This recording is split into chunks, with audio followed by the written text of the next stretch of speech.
सोने के सिंहासन राजा दशरथ मचिया कौशल्या रानी हो राजा बिनु रे संतति कुलवाहीन जोगिनी बनी जाबई जोगिनी बनी जाबई। बोलियऊ तऊ रानी बोलू बोलई नाही जानी हो रानी पूज तू पीपरवाक पेड़ संतति तू पवती संतति तू पवती। तिलधरी रानी जे तरामा चाउर धरी ऊपराऊ रानी चलिया पीपरवा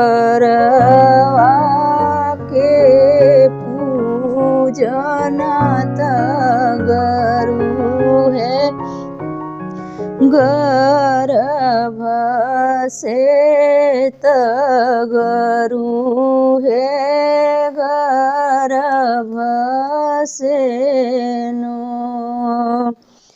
डरिया क देवता जे हंसी दी है वशिष्ठ मुनि भे हंसी दी है हो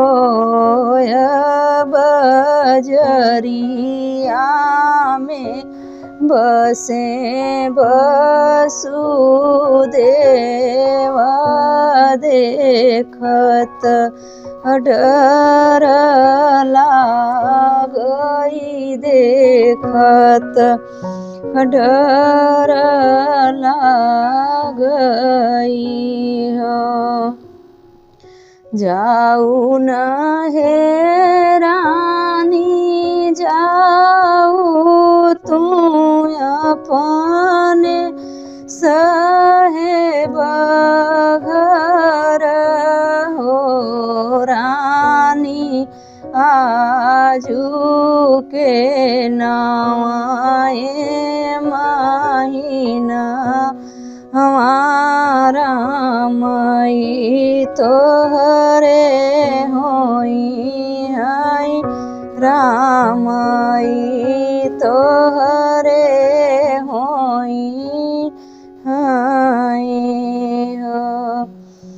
8 महीना दिन बीती गए नवाए के लगी गाए हो अजन में दीन दयाल अयोध्या बीच सोहर अयोध्या।